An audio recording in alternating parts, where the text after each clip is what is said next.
Hello बच्चों, let's read the following question.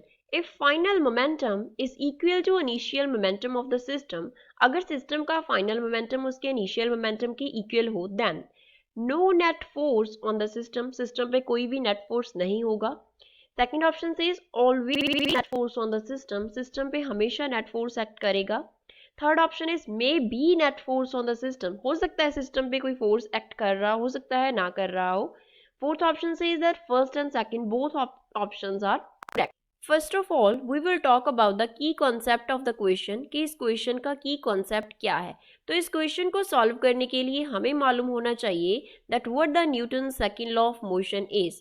Newton's second law of motion कि Newton second law of motion क्या होता है. तो according to Newton second law of motion जो force F होती है किसी भी सिस्टम पे अगर हम फोर्स एफ अप्लाई करते हैं तो वो फोर्स इक्वल होता है D P by D T के.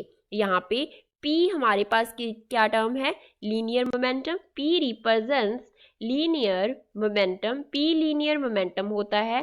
टी रिप्रेजेंट्स टाइम, तो D P by D T क्या हो गया, change in momentum with time, change in momentum, और we can say rate of change of momentum, change in momentum with time और rate of change of momentum होता है. तो rate of change of momentum किसके equal है according to Newton second law of motion, force के equal है.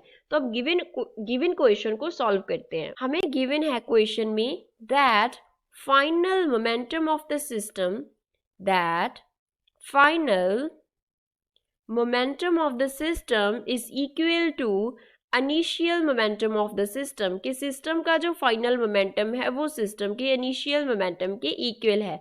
That means जो momentum है सिस्टम का वो चेंज नहीं हो रहा, मोमेंटम में जो चेंज है वो ऑकर नहीं कर रहा, तो मोमेंटम में चेंज कितना है, जीरो के इक्वल है.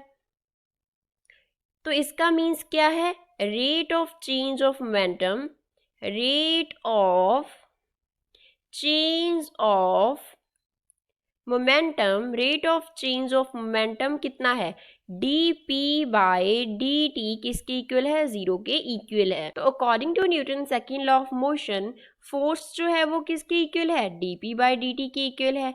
If right hand side of the term is question is equals to zero, then left hand side of the question must also be equals to zero. तो फोर्स कितनी है, zero Newton. तो system पे जो net force act कर रहा है, net force acting on system that is equals to zero, वो कितना है, जीरो के इक्वल है.